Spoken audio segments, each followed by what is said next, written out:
Halo guys, welcome back. Kembali lagi di sini dengan saya Fandi. Kali ini kita akan bahas kembali tentang TWK. Ya, kita hari ini bahas soal.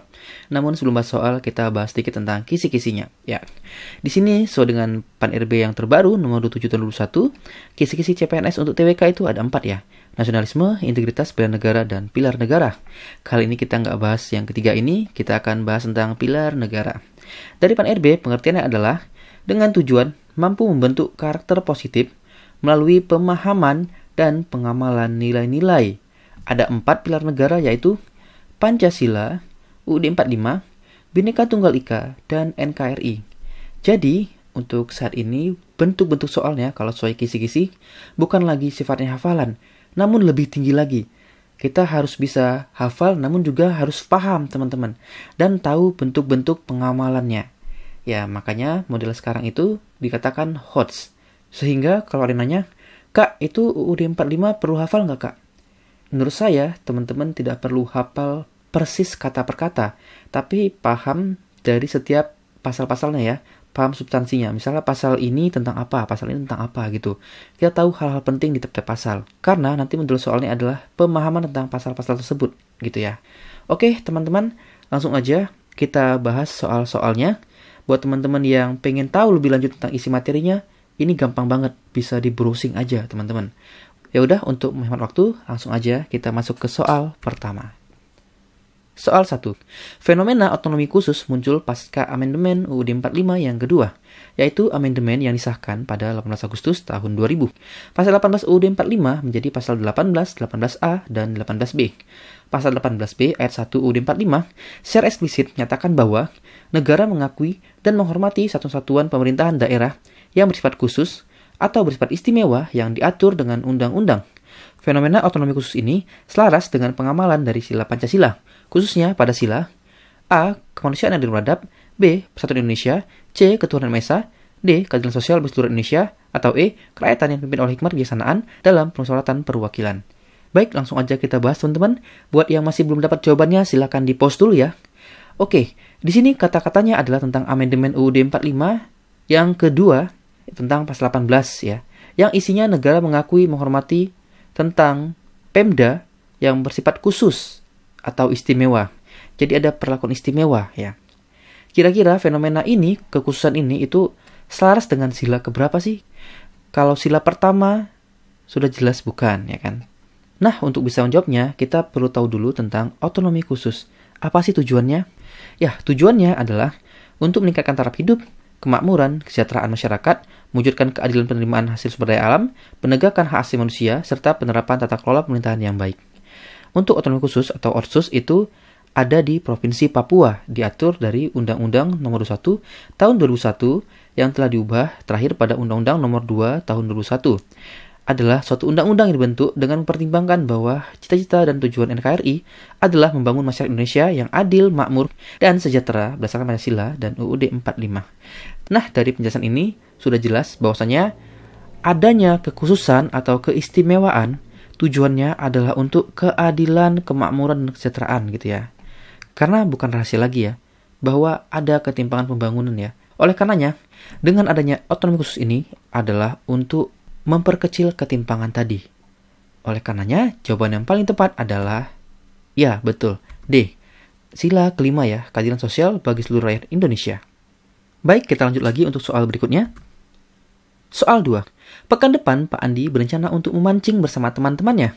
Namun, karena jadwalnya bentrok dengan undangan kegiatan gotong royong RT, Pak Andi memutuskan nggak jadi ikut mancing karena lebih memilih ikut serta dalam kegiatan tersebut. Keputusan yang Pak Andi ambil merupakan salah satu cerminan dari nilai-nilai Pancasila, terutama sila A pertama, B kedua, C ketiga, D keempat, atau E kelima.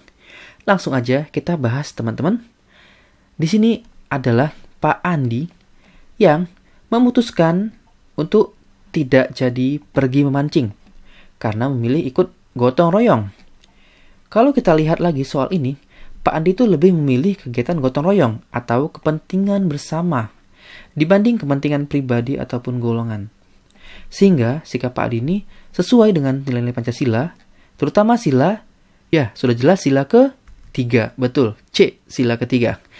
Sikap Pak Andi yang lebih mengutamakan kepentingan bersama dibanding kepentingan pribadi ataupun golongan merupakan cerminan dari sila ketiga Pancasila pada butir pertama, yaitu mampu menempatkan persatuan, kesatuan, serta kepentingan dan keselamatan bangsa dan negara sebagai kepentingan bersama di atas kepentingan pribadi dan golongan. Baik, kita lanjut lagi untuk soal berikutnya. Soal 3. Manakah pernyataan di bawah ini yang sesuai dengan ketentuan pasal 26 ayat 1 UUD 45? A. Warga negara Indonesia merupakan seluruh orang yang menempati wilayah Indonesia. B. Setiap orang asing yang menempati wilayah Indonesia adalah warga negara Indonesia. C. Penduduk Indonesia meliputi orang Indonesia asli dan orang asing yang disahkan undang-undang. D. Orang asing yang telah disahkan oleh undang-undang merupakan warga negara Indonesia. Atau E.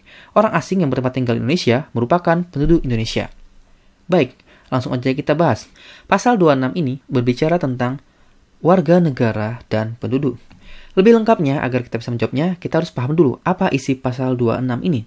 Ya, di sini pasal 26 yang pertama ayat 1 adalah yang menjadi warga negara adalah orang-orang bangsa Indonesia asli dan orang-orang bangsa lain yang disahkan dengan undang-undang sebagai warga negara.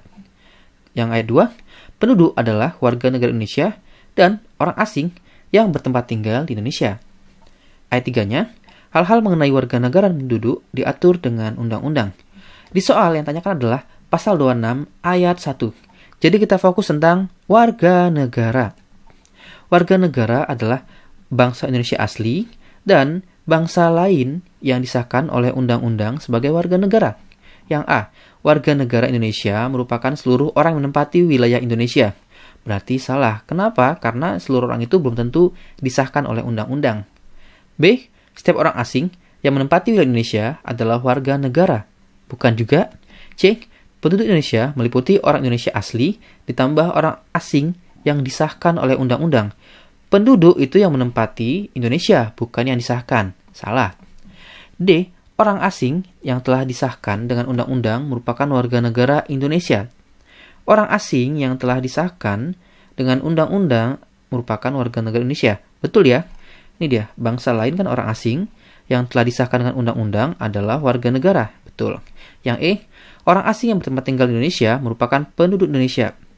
Orang asing yang bertempat tinggal di Indonesia, orang asing yang bertempat tinggal di Indonesia adalah penduduk. Betul. Tapi karena ayat 1 yang tanya, teman-teman, yang bicara tentang warga negara, bukan bicara tentang penduduk, jadi yang E ini otomatis tidak tepat lagi. Maka jawaban yang paling tepat adalah D. Orang asing yang telah disahkan dengan undang-undang merupakan warga negara Indonesia. Oh ya, sebenarnya yang C ini juga jelas salah teman-teman ya. Karena yang tanyakan adalah tentang warga negara, bukan penduduk. Ya, jadi sebenarnya kalau kita tahu tentang ayat 1 ini isinya tentang warga negara, jadi yang C ini tadi langsung coret aja, nggak perlu dibaca sampai akhir. Baik, kita lanjut lagi untuk soal berikutnya. Soal 4. Setelah sekitar 2 tahun proses negosiasi intensif yang melibatkan pemerintah, holding industri pertambangan PT Inalum, Freeport, dan Rio Tinto, akhirnya pada tanggal 21 Desember 2020, pemerintah Indonesia telah resmi mengambil alih 51,2% saham PT Freeport. Kebijakan pemerintah Indonesia sangat sesuai apabila dikaitkan dengan ketentuan pasal 33 ayat 3 UUD 45 dengan syarat kebijakan tersebut ditujukan untuk A. Memperkuat kedudukan dan kedaulatan bangsa Indonesia dalam mengelola kekayaan alam. B. Melakukan nasionalisasi perusahaan-perusahaan asing yang ada di Indonesia. C. Meningkatkan kemakmuran dan kesejahteraan rakyat Indonesia. D. Meningkatkan sumber pendapatan negara di sektor pertambangan. Atau E. Memperkuat perekonomian daerah Papua dengan selalu mengedepankan asas kekeluargaan. Baik, langsung aja kita bahas. Apa sih isi dari pasal 33 ini? Ya, untuk pasal 33 ayat 3 isinya adalah bahwa bumi dan air dan kekayaan alam yang terkandung di dalamnya dikuasai oleh negara dan digunakan untuk sebesar-besarnya kemakmuran rakyat. Ya, maka dari sini sudah bisa kita tentukan ya, jawaban yang paling tepat sesuai dengan isi dari pasal 33 ayat 3 ini adalah ya, C.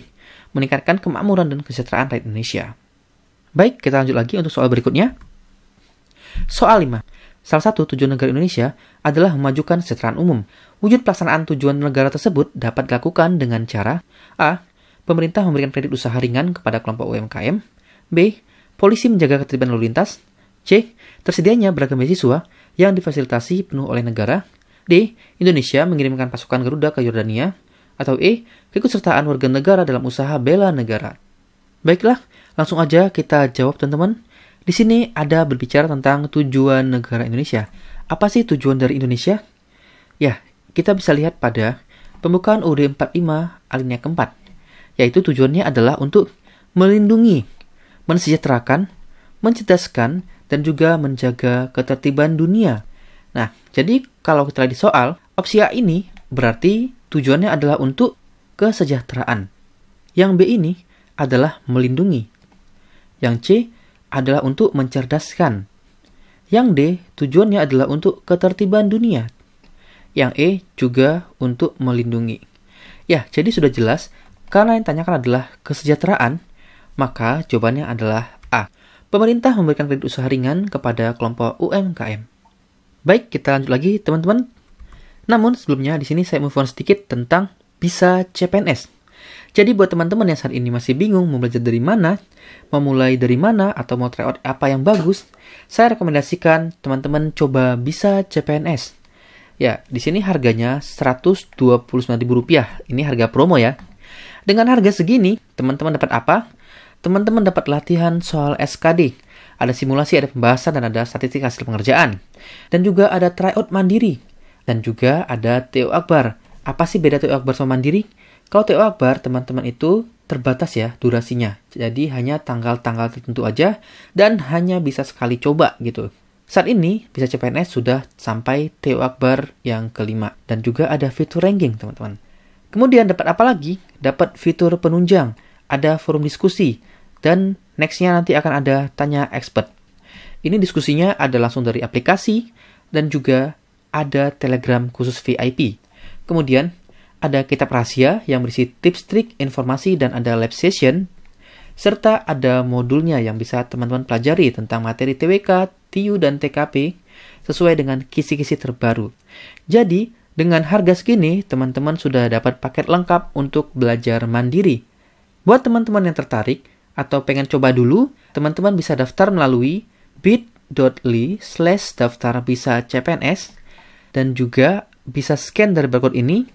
Jangan lupa masukkan kode promo atau kode voucher aku bisa agar dapat harga Rp129.000 karena harga normalnya adalah Rp149.000.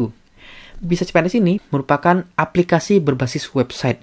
Jadi bisa diakses langsung dari websitenya bisacpns.com atau dari aplikasi Android. Silakan ketikkan aja bisa CPNS di Play Store, maka akan langsung dapat aplikasinya. Buat teman-teman yang bayar harga segini nanti, itu dapat full version. Bisa akses dari aplikasi, bisa akses dari website. Oke, untuk link ini juga ada di deskripsi video ini ya. Silahkan aja dicek lebih lanjut. Baik, kita lanjut lagi untuk soal berikutnya. Soal 6. Inti pokok pikiran keempat pembukaan UUD 45 adalah negara berdasarkan atas ketuhanan yang Maha Esa menurut dasar kemanusiaan yang adil dan beradab. Pokok pikiran tersebut mengandung konsekuensi A. Warga negara yang tidak mematuhi ibadah wajib agamanya akan dikenakan sanksi hukum. B. Warga negara diwajibkan meluk agama dan menjalankan ajarannya dengan baik. C. Pemerintah akan menjadikan satu agama menjadi agama wajib bagi warga negara. D. Masyarakat Indonesia wajib berkontribusi kepada negara sesuai dengan ajaran agama dan kepercayaan masing-masing. Atau E. Negara Indonesia didirikan atas ajaran agama tertentu. Baik, langsung aja kita bahas. Nah, di sini sebenarnya soal ini cukup kontras ya antara jawaban yang benar dengan yang kurang tepat. Ya, warga negara yang tidak mematuhi ibadah maka dikenakan sanksi oleh hukum. Jelas salah. Warga negara wajib untuk meluk agama dan menjalankan ajaran dengan baik. Jelas betul. Yang C, pemerintah akan jadikan salah satu agama. Sudah jelas salah. D, masyarakat Indonesia wajib berkontribusi pada negara. Betul. Sampai sini. Sampai sini sepertinya kurang tepat lagi. Yang E, negara Indonesia didirikan atas ajaran agama tertentu. Sudah jelas salah. Maka untuk jawaban ini sudah jelas adalah B. Warga negara wajib meluk agama dan menjalankan ajarannya dengan baik. Ya, ini sebenarnya bisa kita lihat ya tentang pokok pikiran dari UUD 45. Itu ada di penjelasan UUD Negara Indonesia, yaitu ada 4 pokok pikirannya. Ya, pokok pikiran pembukaan UUD 45. Yang pertama tentang negara yang melindungi segenap manusia Indonesia dan seluruh tempat dari Indonesia, dan dengan berdasar atas persatuan dengan mewujudkan keadilan sosial bagi seluruh Indonesia.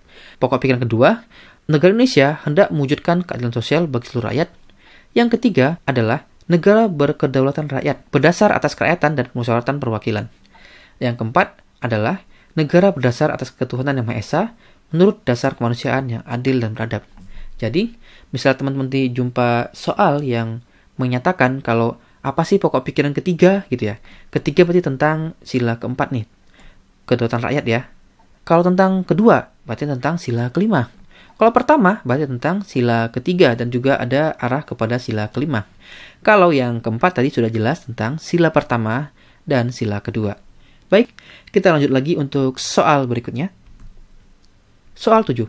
Indonesia menjadi salah satu negara yang berinisiatif mengupayakan penyelenggaraan KTT khusus ASEAN dan KTT khusus ASEAN Plus 3 terkait COVID-19 melalui video conference pada tahun 2020 lalu. Menteri Luar Negeri RI menyebutkan bahwa kita tidak bisa menunda KTT tersebut di situasi dunia dan kawasan kita yang sedang berjuang hadapi COVID-19. Sehingga KTT khusus ini sangat strategis untuk satukan langkah lawan COVID-19. Sumber kemenlu.go.id. Peran Indonesia dalam pelaksanaan KTT di atas merupakan perwujudan dari sila Pancasila, khususnya sila yang dilambangkan dengan A. Padiran kapas, B. Rantai emas, C. Perisai, D. Kepala banteng, atau E. Pohon beringin. Ya, langsung aja kita bahas. Di soal ini, itu berkaitan dengan KTT, teman-teman ya. Konferensi tingkat tinggi, kerjasama Indonesia dengan negara lain. Buat teman-teman yang sudah paham tentang butir-butir sila, sudah jelas ya, bekerjasama dengan bangsa lain itu adalah sila ke-2, betul. Yang dilambangkan dengan B, rantai emas. Untuk yang pertama itu bintang, yang kedua rantai emas, yang ketiga pohon beringin, keempat kepala banteng, yang kelima padi dan kapas. Pelaksanaan KTT merupakan perwujudan dari sila kedua Pancasila yang dilambangkan dengan rantai emas, khususnya pada butir mengembangkan sikap hormat menghormati dan bekerja sama dengan bangsa lain. Oke, untuk ini cukup jelas ya. Kita lanjut lagi untuk soal berikutnya. Soal 8. Bhinneka Tunggal Ika menjadi semboyan negara Indonesia. Semboyan ini menggambarkan persatuan dan kesatuan bangsa Indonesia yang terdiri dari berbagai suku, agama, ras, dan budaya. Sehingga Bhinneka Tunggal Ika memiliki peran penting dalam memperkokoh kedudukannya NKRI. Berikut ini yang merupakan contoh sikap yang mengedepankan Bhinneka Tunggal Ika adalah A. Mengikuti jalur musyawarah sesuai pendirian masing-masing individu. B. Membiarkan tiap kubu menyuarakan semua pendapatnya. C. Menyaring setiap masukan dalam musyawarah agar sesuai dengan pendapat Anda. D. Meyakinkan teman-teman untuk saling mempertahankan pendapat. Atau E. Mengutamakan sikap inklusif dalam setiap musyawarah. Baik, langsung aja kita jawab teman-teman. Opsi A ini sudah jelas salah ya. Kita coret aja. Opsi B. Membiarkan menyuarakan pendapatnya. Ya, berarti ini ada unsur-unsur kebebasan berpendapat ya. Atau kita terbuka dengan pendapat. Jadi tahan dulu. Yang C. Menyaring setiap masukan. Betul. Agar sesuai dengan pendapat Anda. Sudah jelas salah. Yang D. Meyakinkan teman-teman untuk saling mempertahankan. Berarti yang D ini kurang tepat juga. Yang E. Mengutamakan sikap inklusif dalam setiap musyawarah. Ya. Apa sih inklusif itu? Tahan dulu aja ya. Karena kita kurang tahu. Jadi antara B dan E. Nah, sebelum kita memutuskan, kita coba cari tahu dulu ya. Tentang implementasi dari Bhinneka Tunggal Ika. Ya. Untuk implementasi dari Bhinneka Tunggal Ika. Itu contohnya adalah perilaku inklusif, mengakomodasi sifat pluralistik atau keberagaman, tidak mencari menang sendiri, musyawarah untuk mufakat, landasi rasa kasih sayang dan rela berkorban. Apa sih inklusif? Inklusif adalah istilah yang digunakan untuk menunjuk masyarakat yang memiliki sifat terbuka akan keberagaman sehingga menerima dan mudah berinteraksi dengan budaya lainnya. Masyarakat ini mempunyai sikap yang memiliki toleransi tinggi. Sementara lawan dari inklusif adalah eksklusif, yaitu pembatasan pergaulan. Jadi ini nggak sesuai ya dengan nilai-nilai Bhinneka Tunggal Ika. Kalau kita lihat, yang B ini kan ada kaitannya dengan sifat terbuka ya, dengan pendapat. Tapi yang E ini sudah lebih tepat lagi. Sehingga untuk soal ini, jawaban yang paling tepat adalah yang E, mengutamakan sikap inklusif dalam setiap musyawarah. Baik, kita lanjut lagi untuk soal berikutnya. Soal 9. Kebinekaan merupakan realitas bangsa Indonesia yang tidak dapat dipungkiri keberadaannya untuk mendorong terciptanya perdamaian dalam kehidupan berbangsa dan bernegara. Kebinekaan harus dimaknai masyarakat melalui pemahaman multikulturalisme dengan landasan kekuatan spiritualitas. Perbedaan etnis, religi, dan budaya menjadi bagian yang tidak terpisahkan dari sejarah bangsa. Oleh karena itu, dalam penetapan peraturan perundang-undangan, tidak boleh ada materi yang mendiskriminasikan kelompok-kelompok tertentu. Karena A. Menjadi tanggung jawab pemerintah untuk berlaku adil. B. Tidak boleh ada perbedaan dalam masyarakat multikulturalisme. C. Semua Bhinneka Tunggal Ika sebagai lambang negara Indonesia. D. Aturan yang dibuat seharusnya menciptakan kondisi masyarakat tanpa kelas-kelas sosial. Atau E. Dapat memberikan peluang untuk terjadinya perpecahan. Baiklah, langsung aja kita bahas teman-teman. Di sini, Dalam penetapan peraturan undang-undang, itu nggak boleh ada diskriminasi. Kenapa? Yang A itu karena tanggung jawab pemerintah untuk adil. Iya, bisa juga, tapi saya kurang pas sih dengan bahasanya. Tahan dulu aja ya. Yang B, tidak boleh ada perbedaan dalam masyarakat multikultural. Sudah jelas salah. Yang namanya multikultural ini pasti banyak perbedaan. Boleh ada perbedaan ya, tetapi harus bertoleransi. Yang C, semua Bhinneka Tunggal Ika sebagai lambang negara Indonesia. Kurang pas ya. Yang D, aturan yang dibuat seharusnya menciptakan kondisi masyarakat tanpa kelas-kelas sosial. Ini kurang pas karena ini adalah paham sosialisme ya. Yang E, dapat memberikan peluang untuk jadinya perpecahan. Bisa juga ya. Karena nggak boleh diskriminasi karena dengan diskriminasi itu bisa membuat perpecahan. Oke, betul. Nah, sampai sini itu ada 2 jawaban lagi yang meminta eliminasi, yang A dan E. Di soal, fokusnya tentang kebinekaan. Maka, yang paling jelas mengarah kepada kebinekaan adalah, ya, opsi E ya, dapat memberikan peluang untuk terjadinya perpecahan. Baik, kita lanjut lagi untuk soal berikutnya. Soal 10.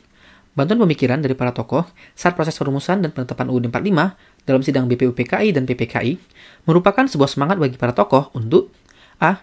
Memajukan kebudayaan nasional Indonesia di tengah peradaban dunia dengan menjamin kebebasan masyarakat dalam memelihara nilai-nilai budaya. B. Mencegah perbedaan yang lebih besar dan mencari titik temu di antara perbedaan tersebut agar menghasilkan kesepakatan atau suatu integrasi. C.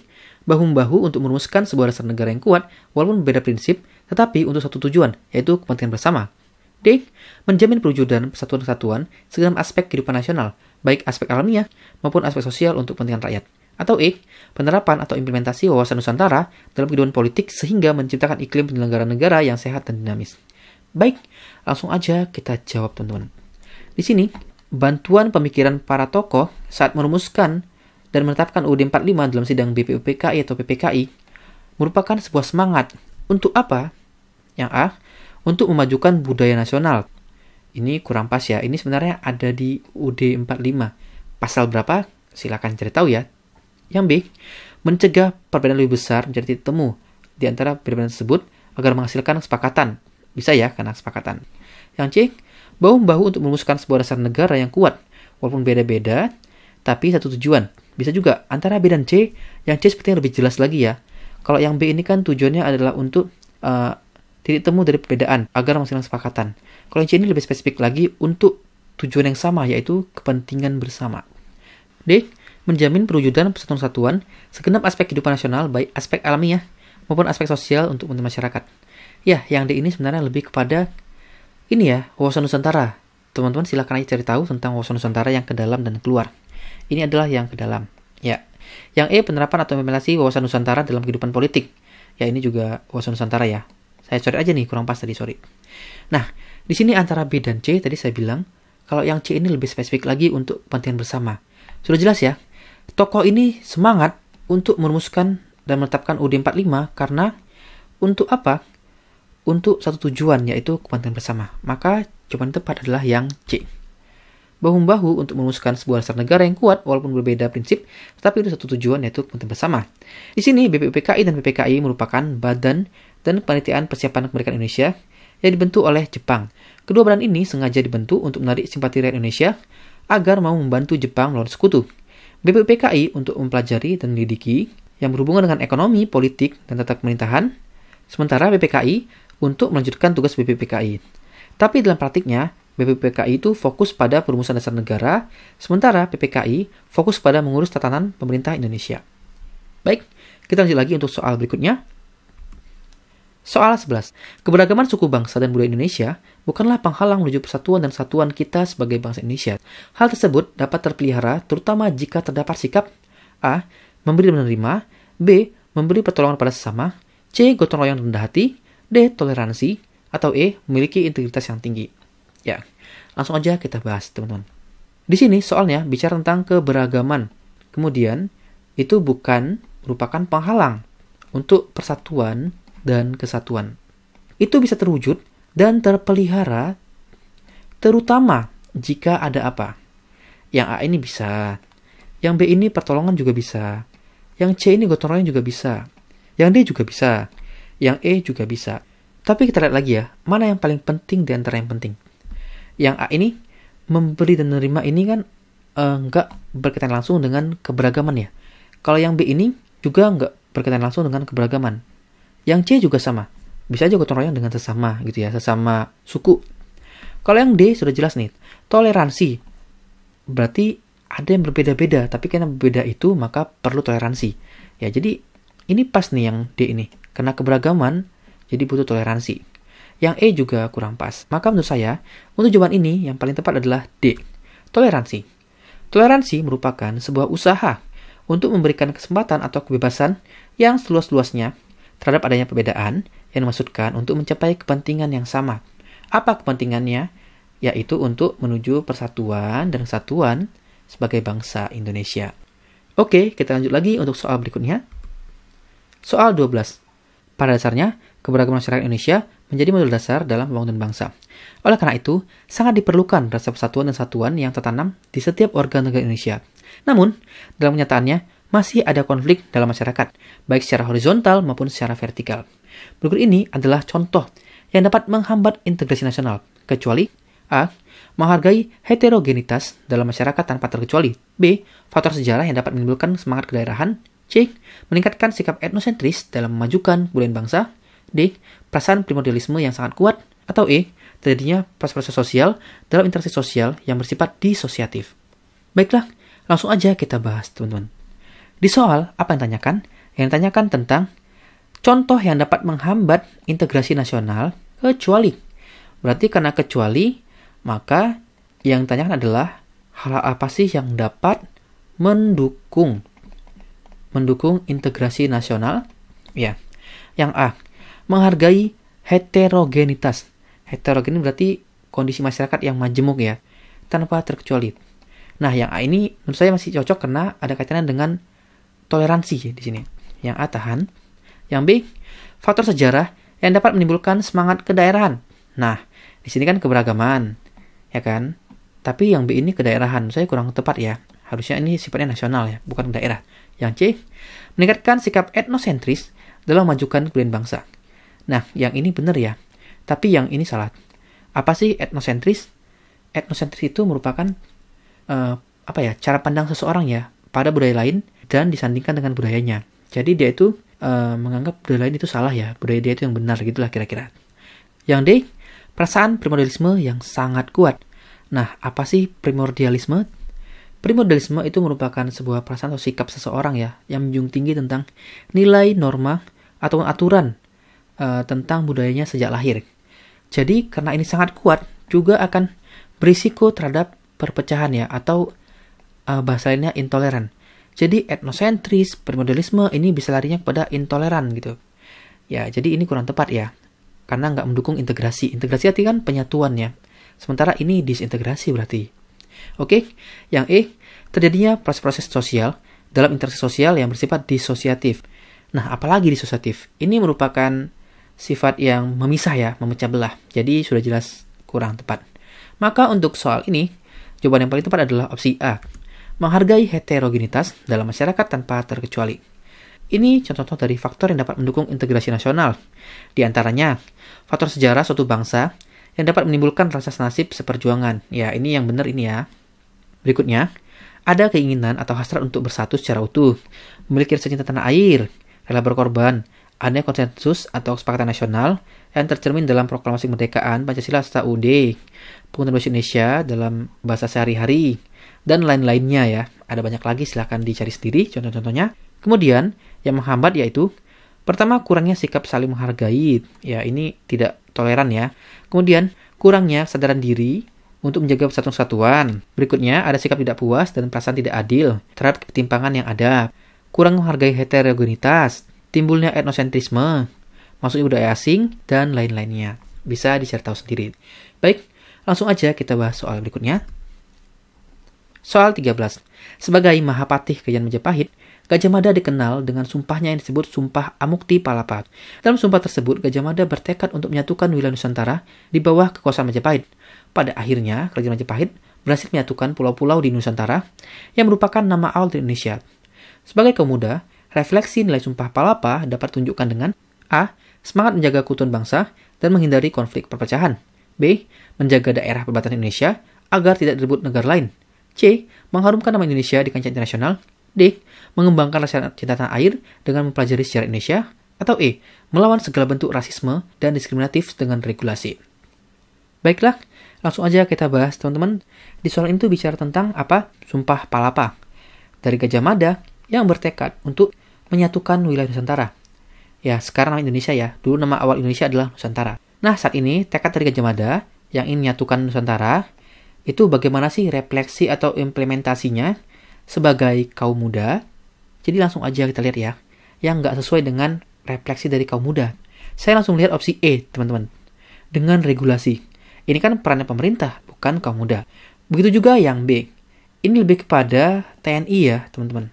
Nah, opsi A, semangat menjaga keutuhan bangsa dan menghindari konflik perpecahan. Masuk ya, dengan konteks soal. Yang C, mengharumkan Indonesia di kancah internasional. Ini bisa sebagai kaum muda, tapi nggak pas dengan konteks soal. Yang D, mengembangkan cinta tanah air dengan mempelajari sejarah Indonesia. Nah, yang D juga betul ya sebagai kaum muda, tapi dengan konteksnya tentang kesatuan-kesatuan kurang pas. Jadi yang paling tepat adalah yang A, semangat menjaga keutuhan bangsa dan menghindari konflik perpecahan. Baik, soal berikutnya. Soal 14. Membangun semangat persatuan-kesatuan terhadap NKRI harus terus digelorakan. Terlebih lagi letak geografis NKRI yang berbatasan dengan banyak negara tetangga sangat rentan terhadap potensi pengikisan semangat nasionalisme. Oleh karena itu, untuk menanamkan dan memupuk semangat persatuan kesatuan dapat dilakukan dengan cara A. Mempelajari dan memahami kesenian tradisional. B. Mengakui keanekaragaman budaya daerah. C. Mengunggulkan suku bangsa sendiri. D. Mengadakan pertukaran pemuda antar daerah. Atau E. Mengembangkan kebudayaan daerah masing-masing. Nah, langsung aja kita bahas ya. Di sini, untuk memupuk semangat persatuan kesatuan, maka dilakukan dengan cara A. Mempelajari, memahami kesenian tradisional. Kurang pas ya. Yang B, mengakui keanekaragaman budaya daerah. Bisa, tapi ini karena daerah harusnya tujuannya lebih kepada sifat nasional. Kurang pas juga. Yang C, mengunggulkan suku bangsa. Ini sudah jelas salah. Yang D, mengadakan pertukaran pemuda antar daerah. Ini ada hubungannya dengan antar daerah. Berarti kita tahan dulu ya. Yang E, mengembangkan kebudayaan daerah masing-masing. Nah, yang E ini juga masih budaya sendiri-sendiri. Berarti sebenarnya kurang pas juga. Nah, dari hasil eliminasi, itu tersisa hanya opsi D aja. Sebenarnya apa sih pertukaran pemuda antar daerah? Nah, buat yang belum tahu, itu merupakan kegiatan yang bertujuan untuk menanamkan rasa kebangsaan, serta mempererat kerjasama antar pemuda untuk lebih mengenal tentang karakter budaya dan adat istiadat suatu daerah. Jadi yang D ini tujuannya adalah sering mengenal budaya antar pemuda lainnya, gitu ya. Maka sudah jelas jawabannya D, mengadakan pertukaran pemuda antar daerah. Baik, kita lanjut lagi untuk soal terakhir, teman-teman. Soal 15, dalam pembangunan ekonomi, pemerintah harus melandaskan Pancasila, terutama sila kelima, yaitu keadilan sosial bagi seluruh Indonesia. Dalam ekonomi kerakyatan, kebijakan ekonomi juga harus ditujukan sebesar-besarnya untuk kemampuan rakyat. Selain itu, pembangunan ekonomi harus melandaskan moralitas, kemanusiaan, dan ketuhanan. Dalam hal ini, Pancasila memiliki fungsi sebagai A. Kepribadian bangsa, B. Jiwa bangsa, C. Falsafah hidup bangsa, D. Paradigma pembangunan, atau E. Ideologi bangsa. Nah, langsung aja kita bahas, teman-teman. Di sini soalnya tentang pembangunan ekonomi, ya kan, yang harus berlandaskan Pancasila, yaitu sila kelima. Kemudian ekonomi kerakyatan, juga harus untuk kemampuan rakyat. Juga pembangunan ekonomi, berdasarkan moralitas kemanusiaan. Nah, sebenarnya buat yang udah tahu, ini gampang banget jawabannya. Cari aja yang sama ya, karena bicara pembangunan, maka jawabannya adalah yang D nih, paradigma pembangunan. Namun, agar lebih yakin, kita coba catat dulu, apa sih pengertian dari masing-masing fungsi Pancasila. Nah, langsung aja kita buka fungsi-fungsi Pancasila. Di sini ada 10 fungsi Pancasila. Kita bahas dulu yang ada di soal ya. Berarti kepribadian bangsa, jiwa bangsa, falsafah hidup, paradigma pembangunan, dan ideologi bangsa. Yang A, kepribadian bangsa. Sikap tingkah laku yang menjadi ciri khas dapat membedakan dengan bangsa lain. Kurang pas ya kan? Kemudian jiwa bangsa. Telah ada sejak zaman kerajaan. Nggak pas juga. Yang C, falsafah hidup bangsa. Yaitu berisi norma yang diyakini paling benar dan adil. Kurang pas. Yang D, paradigma pembangunan. Nilai luhur Pancasila jadikan sebagai sumber nilai, kerangka pikir, orientasi dasar, sumber asas, tolak ukur, parameter, serta arah tujuan dalam melaksanakan pembangunan nasional. Ya, cocok ya. Ini kan pembangunan nasional ya, pembangunan ekonomi. Oke? Yang E, dijadikan acuan dalam mencapai cita-cita yang berkaitan dengan aktivitas kehidupan bernegara. Ya, ini tentang aktivitasnya. Jadi yang E ini juga kurang tepat. Maka untuk soal ini sudah jelas jawabannya adalah yang D, teman-teman. Paradigma pembangunan. Untuk fungsi Pancasila yang lain yaitu pertama sebagai dasar negara. Itu untuk mengatur pemerintahan dan penyelenggaraan negara sesuai dengan UUD 45. Kemudian sebagai pandangan hidup yaitu petunjuk hidup sehari-hari. Kemudian sumber dan segala hukum yaitu peraturan tidak boleh bertentangan dengan Pancasila. Kemudian perjanjian luhur yaitu ikrar dibuat para pendiri bangsa pada saat proklamasi. Kemudian cita-cita dan tujuan yaitu sebagai tujuan yang akan dicapai sesuai dengan isi pembukaan UUD 45. Ya, itu ya sudah semua ya. Nah, PR teman-teman, silahkan cari tahu contoh-contoh dari masing-masing fungsi Pancasila ini. Ya, jadi gitu aja teman-teman. Kita udah selesai 15 soal ya. Nah, dari 15 soal ini kira-kira benar berapa sih teman-teman? Silahkan tuliskan di kolom komentar ya. Oke, sekian dulu teman-teman. Terima kasih sudah menonton. Semoga bermanfaat dan saya mohon maaf bila ada salah kata. Akhir kata, masalah yang akan kamu hadapi bukanlah pesaing-pesaingmu, melainkan soal-soal yang ada di hadapanmu. Oleh karenanya, daripada fokus sama pesaing, fokus aja bagaimana cara menaklukkan soal-soal tersebut. Saya Fandi AP, saya undur diri dulu, dan sampai ketemu pada tayangan selanjutnya.